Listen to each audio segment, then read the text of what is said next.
এই দেশে যখন শেখ হাসিনার সেক্রেটারি ওবায়দুল কাদের ইতিমধ্যে পালিয়ে ভারতে গেছেন, যখন ক্ষমতায় ছিল তখন বলেছিল যে 5 লক্ষ লোক নাকি বিএনপি ক্ষমতায় গেলে মেরে ফেলবে। আমরা একটা লোকও মারি নাই এবং মারার জন্য কোনো উদ্যত হই নাই এবং আমরা যথাযথ সংযত আচরণ করেছি।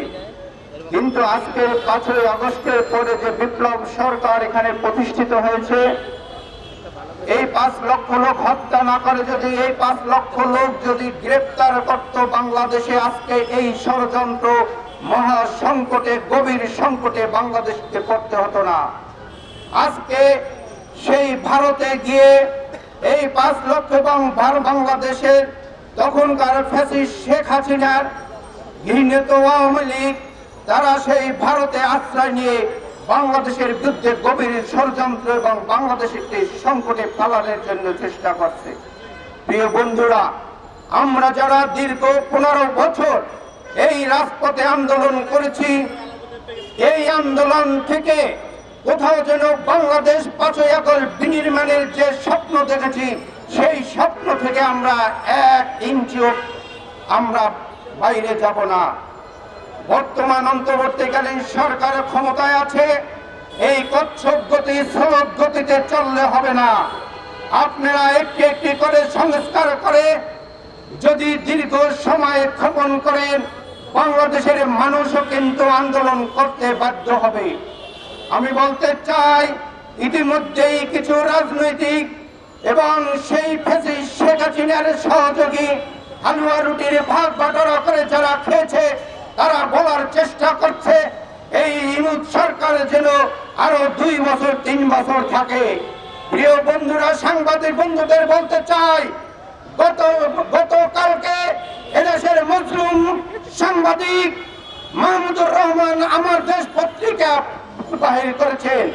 সেই পত্রিকায় হেডলাইন ছিল, এই শেখ হাসিনা পালিয়ে যাওয়ার সময় দিল্লিকে আমন্ত্রণ জানিয়েছে ঢাকাকে অ্যাটাক করার জন্য।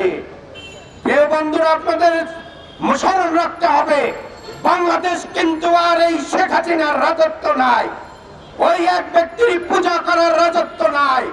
পুলিশ বাহিনী দিয়ে বাংলাদেশের নিরীহ জনগণকে হত্যা, গুম এবং আন্তর্জাতিক মানের যে অপরাধ সেই সংঘটিত হয়েছে। আমাদের যদি বাংলাদেশকে রক্ষা করতে হয়, ওই আন্তর্জাতিক যে আদালত গতকালকে ইন্টারপোলের মাধ্যমে ওই শেখ হাসিনাকে গ্রেফতারের জন্য আন্তর্জাতিকভাবে ইন্টারপোলের মাধ্যমে সেই গ্রেফতারি পরোয়ানা জারি করেছে। ফেসবুকে সামাজিক যোগাযোগে দেখতে পাচ্ছি তিনি নাকি আত্মহত্যার জন্য উদ্যত হচ্ছেন। প্রিয় বন্ধুরা, যতক্ষণ পর্যন্ত ওই মরহুম শেখ মুজিবুর রহমানের কন্যাকে বাংলাদেশে ফিরিয়ে এনে ওই আইনের প্রচলিত আইনে যদি মুখোমুখি না করা যায়, এই বাংলাদেশ আবারও সেই শেখ হাসিনার ফ্যাসিস্ট শেখ হাসিনার সাঙ্গপাঙ্গরা আবার মাথা জাগা দিয়ে উঠবে। বাংলাদেশ একটি স্বাধীন রাষ্ট্র, রক্তের বিনিময়ে কেনা। ওই লাল সবুজকে রক্ষা করতে চায়, ওই লাল সবুজের বাংলাদেশ যদি রক্ষা করতে হয়, দীর্ঘ 15 বছর জনাব তারেক জিয়া ঘোষিত যে 31 দফা আমরা সংস্কারের জন্য ওই শেখ হাসিনার বিরুদ্ধে যে রাজপথে আন্দোলন করেছি, ওই 31 দফার বাইরে কত সংস্কারের দরকার নাই। কারণ ওই 31 দফার সারমর্ম হচ্ছে বাংলাদেশ মেরামতের জন্য 31 দফা।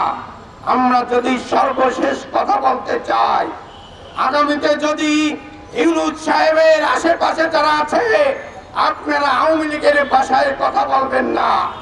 কে নির্বাচনে আসবে আর কে নির্বাচিত হবে, এইটা বাংলার জনগণ নির্ধারণ করবে। ওই আসিফ নজরুলকে আমি একটি কথা বলতে চাই, রাজনীতি আলারা ভুল করতেই পারে, কিন্তু ভুল করার জন্য রাজনীতি করে না।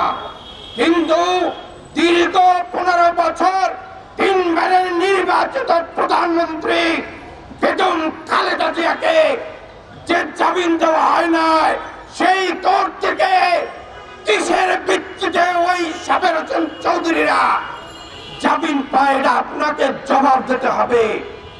রেজওয়ানা হাসান, আপনি রাজনীতির সমালোচনা করতেই পারেন, 53 বছরে ওই কুলাঙ্গার হাসিনা বাংলাদেশকে গভীর সংকটে ফেলে পালিয়ে গেছেন। কিন্তু আজকে যারা এই দুদুভাইয়ের মতো লোকেরা জীবনের হুমকি নিয়ে, মিথ্যা মামলা নিয়ে এখন এই বাংলাদেশ গড়ার স্বপ্ন দেখছে, আগামীতে এই স্বপ্ন দেখতে চাই, ওই তারেক জিয়ার ঘোষিত 31 দফা যদি বাস্তবায়ন হয় এবং বাংলাদেশ যদি একটি নির্বাচন কমিশনের অধীনে বাঞ্চার ভোট সেদেবে যদি যেতে পারে, এই বাংলাদেশ জাতীয়তাবাদী দল তারেক জিয়ার নেতৃত্বে শহীদ প্রেসিডেন্ট জিয়াউর রহমানের আদর্শ নিয়ে এই বাংলাদেশ আবার সেই জিয়ার আদর্শের বাংলাদেশ হবে। আমি এই কথা বলে শেষ করতে চাই, প্রিয় বন্ধুরা সজাগ থাকবেন, কোন আওয়ামী লীগের নেতৃবৃন্দ যেন, এই কুলাঙ্কাররা যেন কোথাও ওই জয় বাংলা আমরা ঘৃণা করি, সেটি ছিল স্বাধীনতার সময়, কিন্তু এই মুহূর্তে ঘৃণিত একটি স্লোগান, ওই জয় বাংলাকে আমরা প্রতিহত করতে চাই।